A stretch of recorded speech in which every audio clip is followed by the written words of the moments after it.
اللهم صل على سيدنا ومولانا محمد. اللهم صل على محمد وعلى آله وصحبه وسلم. اللهم صل على محمد وعلى آله وصحبه وسلم. اللهم صل على محمد وعلى آله وصحبه وسلم. إن التياريح الصبا يوما إلى أرض الحرم بلغ سلامي روضة فيها النبي المحترم. اللهم صل على محمد وعلى آله وصحبه وسلم. اللهم صل على محمد وعلى آله وصحبه وسلم. اللهم صل على محمد وعلى آله وصحبه. سامعین و ناظرین السلام علیکم ورحمۃ اللہ وبرکاتہ. سامعین و ناظرین، نبی علیہ الصلاۃ والسلام کی زندگی ایک نمونہ کامل ہے. آپ نے اپنی انسانی زندگی، ظاہری حیات طیبہ میں زندگی کے ہر گوشے میں ایک کامیاب انسان کی طرح سفر کیا.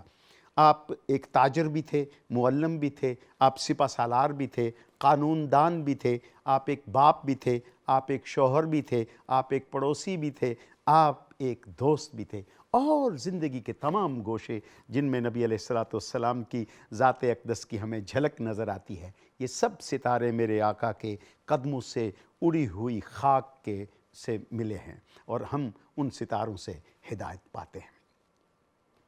آقا علیہ الصلاۃ والسلام ایک مرتبہ بازار سے گزرے. اس بات کو سیدنا ابو ہریرہ رضی اللہ تعالی عنہ نے روایت کیا ہے کہ حضور ایک تاجر کے پاس کھڑے ہو گئے. اس نے غلہ، اس کا ڈھیر لگا ہوا تھا، جو ہوں گے یا گندم ہوگی یا. آقا علیہ الصلاۃ والسلام اس کے پاس کھڑے رہے اور اس سے بات کرتے رہے. پھر آپ نے اپنا یہ ہاتھ اس اناج کے اندر ایسے کیا، جب نکالا تو آپ کی انگلیاں تر ہو چکی تھیں.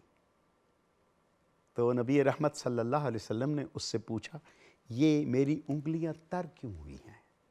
اس نے کہا، یا رسول اللہ صلی اللہ علیہ وسلم، اناج میں نے رکھا تھا، اس پہ بارش ہو گئی، تو اس لیے پھر میں نے نیچے سے سوکھا جو اناج تھا اس کو اوپر ڈھیر میں رکھ دیا، اور جو گیلا تھا اس کو نیچے، تاکہ میرا یہ سامان بک جائے.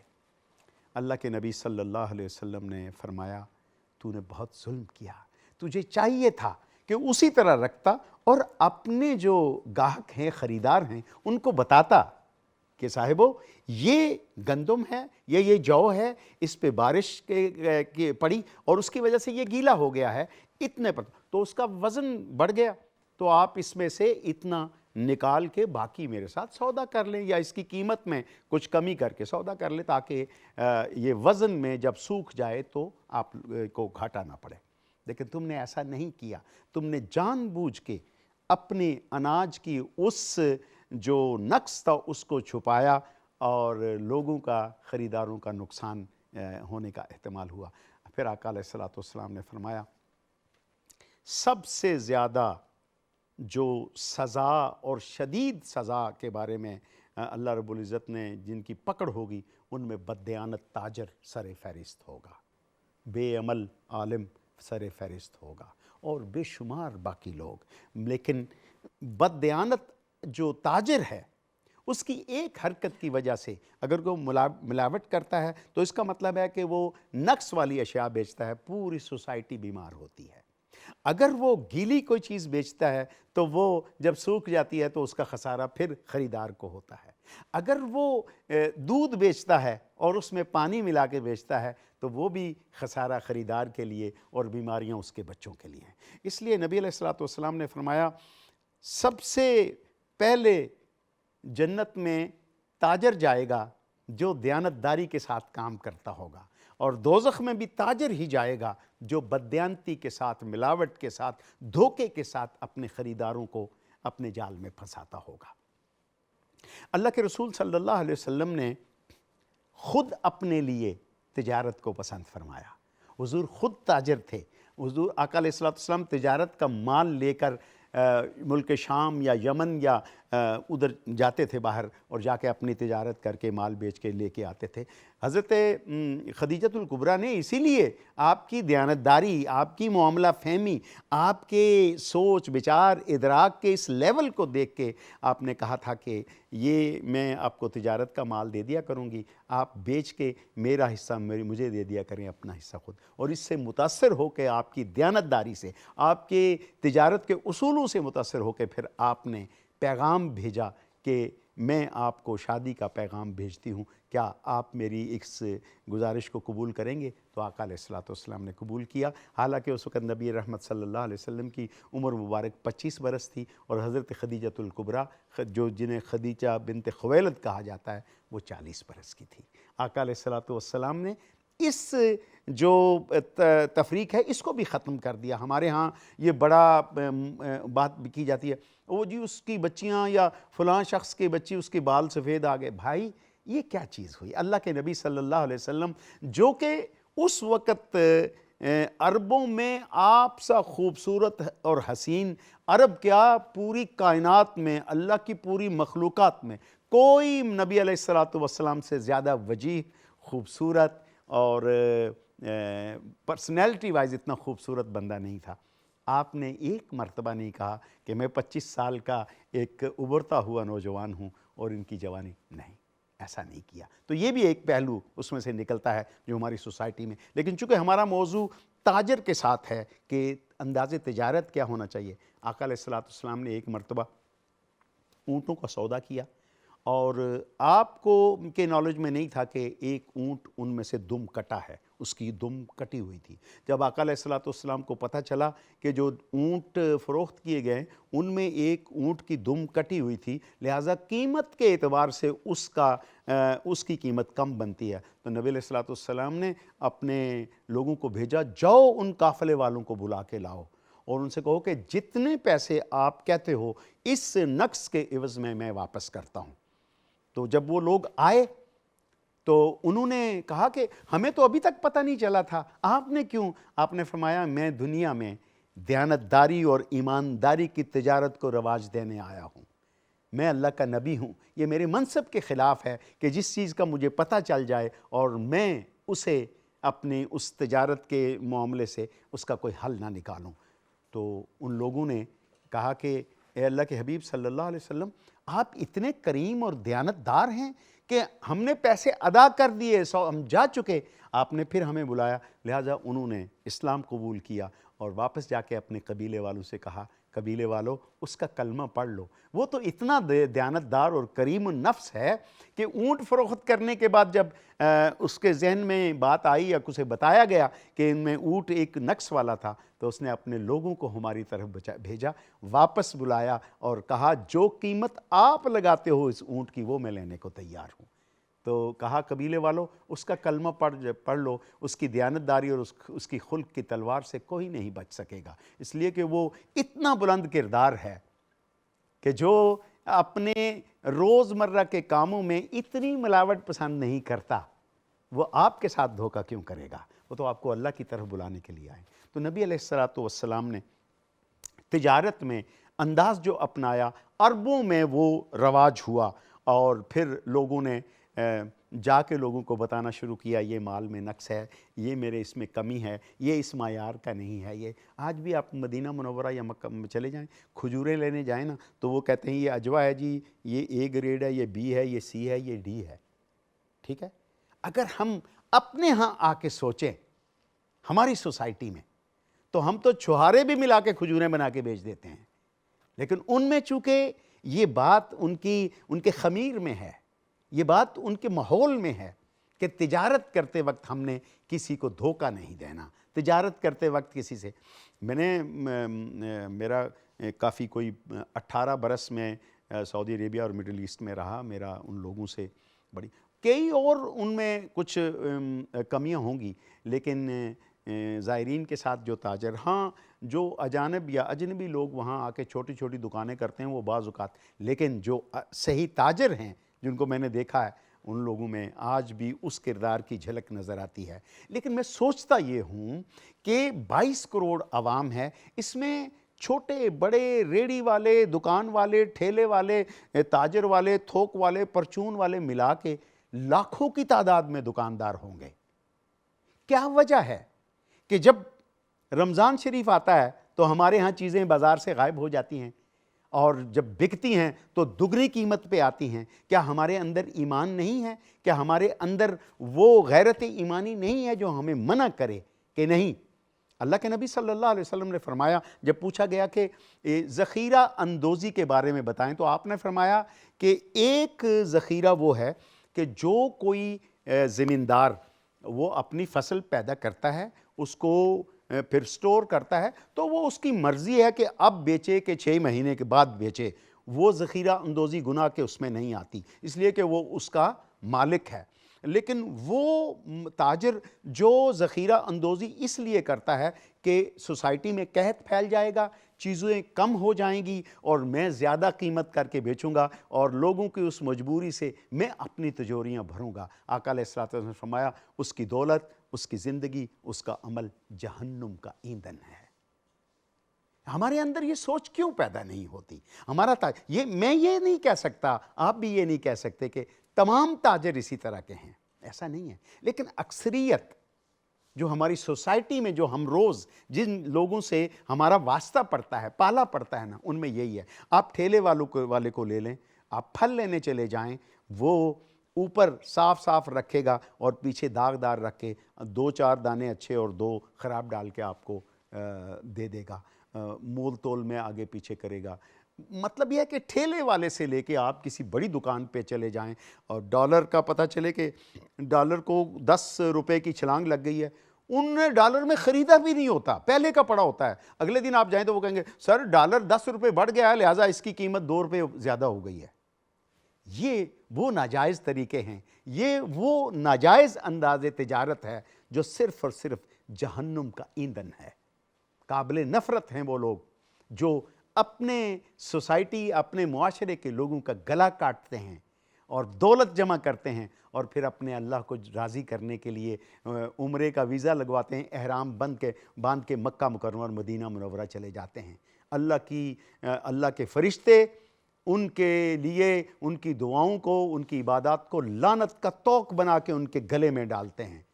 ان کے لیے یہ وعید ہے کہ وہ جو مرضی کر لیں، ان کا ایسا عمرہ، ایسی عبادت قبول نہیں ہے جو لوگوں کی گردنوں کے اوپر مینار کھڑا کر کے اس کے اوپر اذان دیں، یہ قابل قبول نہیں ہے۔ ایسی کوئی عبادت جس کے پیچھے کوئی زیادتی یا استحصال شامل ہے، وہ کوئی قبول نہیں ہے، چاہے وہ تاجر 10 اپنے ملازموں کو ساتھ لے کے جائے یا 20 غریبوں کو ساتھ لے کے جائے، اس کا مال حرام ہے اور اس نے وہ ظلم کیا ہے، اس کا عمرہ اسے اس عذاب سے نہیں بچا سکے گا۔ ہمارے لیے الارمنگ سچویشن ہے۔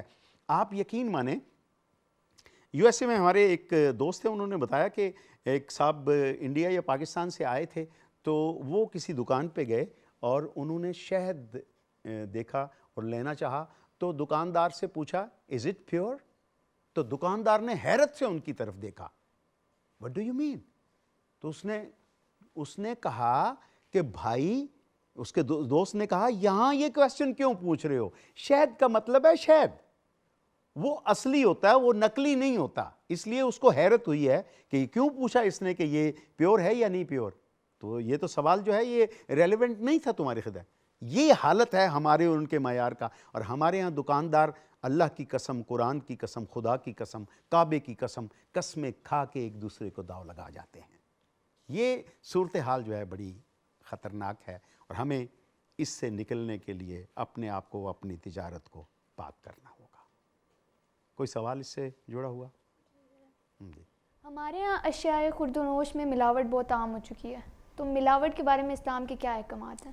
بہت واضح اور بڑے دو ٹوک الفاظ میں آقا علیہ السلام نے فرمایا. حدیث مبارکہ کے الفاظ ہیں من غش فلیس منا، جس نے ملاوٹ کی وہ ہم میں سے نہیں ہے. اب مجھے آپ یہ بتائیں کہ جس بدقسمت کو اللہ کے پیارے پیغمبر صلی اللہ علیہ وسلم جو رحمت کائنات ہیں اور رحمت کا تاج سجا کے اللہ نے انہیں بھیجا ہے، جس کو وہ فرما دیں کہ یہ ہم میں سے نہیں ہے، اس کا ٹھکانہ کیا ہوگا؟ اس سے بڑی کوئی سزا ہے کہ اللہ کے نبی صلی اللہ علیہ وسلم اپنی امت میں اس کو شمار نہ کریں اور فرما دیں کہ تیرا میرے ساتھ کوئی تعلق نہیں ہے، اس لیے کہ تو ملاوٹ کرتا ہے اور تو بددیانت ہے، اس لیے کہ تو اللہ کی مخلوق کو ایذا دیتا ہے. لہٰذا تیری تجارت تیرے لیے فائدہ مند ہو سکتی ہے، لیکن تیری عاقبت کے لیے یہ صرف اور صرف جہنم ہے، تیرا ٹھکانہ جہنم ہے. تو اس لیے اسلام میں تو دوسری رائے کوئی نہیں ہے، نہ ملاوٹ، نہ ذخیرہ اندوزی اور نہ بھاؤ تاؤ بڑھانے کی. وہ حالات کے مطابق ہے. اسلام کا بڑا کلیئر اور فیئر انداز تجارت ہے، جس کی مثالیں اتنی زیادہ ہیں کہ ہمارے پروگرام میں زیادہ اتنی گنجائش نہیں ہے. لہٰذا من غش فلیس منا، جس نے ملاوٹ کی، جس نے دھوکہ دیا، وہ ہم میں سے نہیں ہے. اور کوئی کوشچن؟ میرا سوال یہ ہے کہ حضور علیہ السلام نے دیانتدار تاجر کے بارے میں کیا فرمایا؟ بالکل، بہت.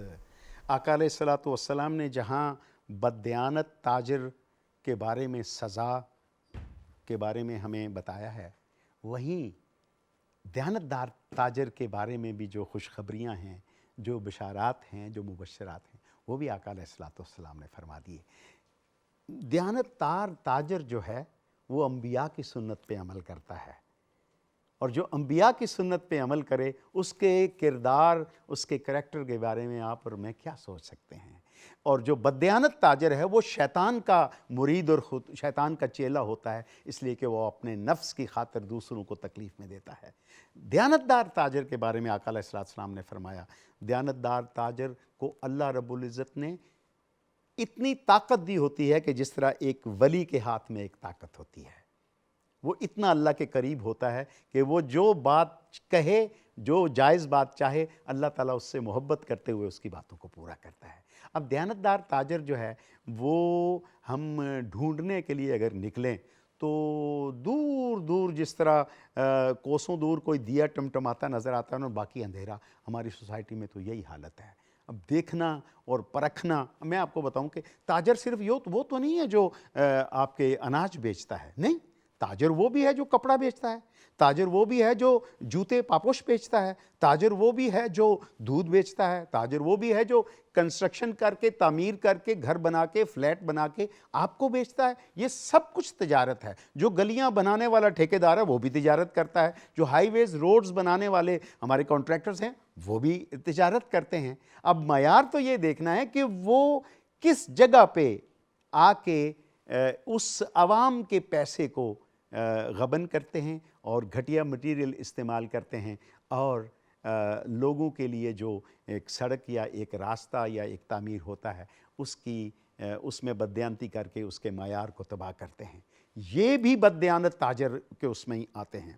وہ افسر جو اپنی کرسی پہ بیٹھ کر اپنے اختیارات کو بیچتا ہے، اس کی قیمت لگاتا ہے، وہ بھی بددیانت تاجر کی طرح ہے، اس لیے کہ اس کے اختیار میں جو چیز ہے وہ وہی بیچ رہا ہے.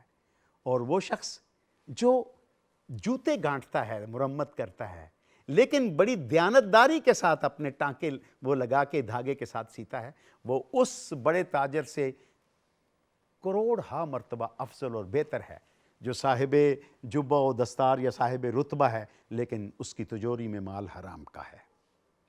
تو یہ ساری چیزیں ہمیں اسلام نے واضح طور پہ سکھائی ہیں، اور پیغمبر اسلام صلی اللہ علیہ وسلم نے اپنے مبارک اعمال کے ذریعے سب چیزوں کی مثالیں قائم کر کے بتائی ہیں۔ اب اسی طرح ملکوں کے درمیان جو تجارت ہوتی ہے اس میں بھی آقا علیہ الصلوۃ والسلام نے تاجروں کو اور جو بڑے لوگ ایک ملک سے دوسرے ملکوں میں مال لے کے جاتے تھے، حضور ان کو فرماتے تھے صلی اللہ علیہ وسلم، دیکھو تم ایسا مال لے کے جانا کہ جب جا کے بیچو تو لوگ مثالیں دیں کہ یار مدینے کی ریاست سے جو تاجر آئے تھے وہ اتنی عمدہ کھجوریں لے کے آئے ہیں کہ ہم نے آج تک اتنی صاف ستھری کھجوریں کہیں نہیں دیکھی۔ اس سے ایک نیک نامی ہوتی ہے ایک ملک کی۔ ہم بدقسمت لوگ ہیں، بعض اوقات تلخ باتیں ہوتی ہیں لیکن ہماری سوسائٹی کا حصہ ہے۔ ہم مال بیچتے وقت 2 بوریاں ٹھیک اور 4 بوریاں ملاوٹ والی بھی بھیجتے ہیں نا، یہ بھی ہماری سوسائٹی کا حصہ ہے، جن کا تعلق جس کا انسانیت سے بھی نہیں ہے، مذہب سے بھی نہیں ہے، اور معاشرے کے کسی اچھی سوچ سے بھی نہیں ہے۔ یہ قطعاً ان لوگوں کا رویہ ہے جو صرف اور صرف اپنے نفس کے غلام ہیں، انہیں دوسروں کے بارے میں فکر مندی نہیں ہے۔ وہ تو اتنے بدقسمت ہیں کہ وہ اپنی آخرت کو بھی بھول چکے ہیں۔ اب آپ لوگ نوجوان جو کل کے تاجر ہیں ان سے میں یہی گزارش کروں گا کہ خدا کے لیے اللہ کے نبی صلی اللہ علیہ وسلم کی مبارک سیرت کو پڑھیے، جو پیشہ آپ اختیار کرنا چاہتے ہیں اس کے بارے میں حضور کے فرمودات پڑھیے، کیونکہ ربیع الاول کے دن ہیں اور اس دنوں کا تقاضا ہے کہ جہاں ہم درود پاک پڑھتے ہیں، جہاں صلاۃ و سلام پڑھتے ہیں، جہاں میلاد اور سیرت کی محفلیں سجاتے ہیں، وہاں ہم ایک صفحہ روز اس سیرت کا بھی پڑھ لیں جو ہمیں عمل کی طرف لے کے جائے، اور ہم عہد کریں کہ ہم اپنی زندگیوں کو آقا علیہ الصلوۃ والسلام کی سیرت اور حضور آقا علیہ الصلوۃ والسلام کی فرمودات اور ارشادات کے مطابق گزاریں گے۔ سلام علیکہ یا رسول، سلام علیکہ یا نبی، سلام علیکہ یا رسول، سلام علیکہ، صلوات اللہ علیکہ، صلوات اللہ علیکہ یا حبیب، سلام علیکہ یا نبی، سلام علیکہ یا رسول، سلام علیکہ یا نبی، سلام علیکہ یا رسول، سلام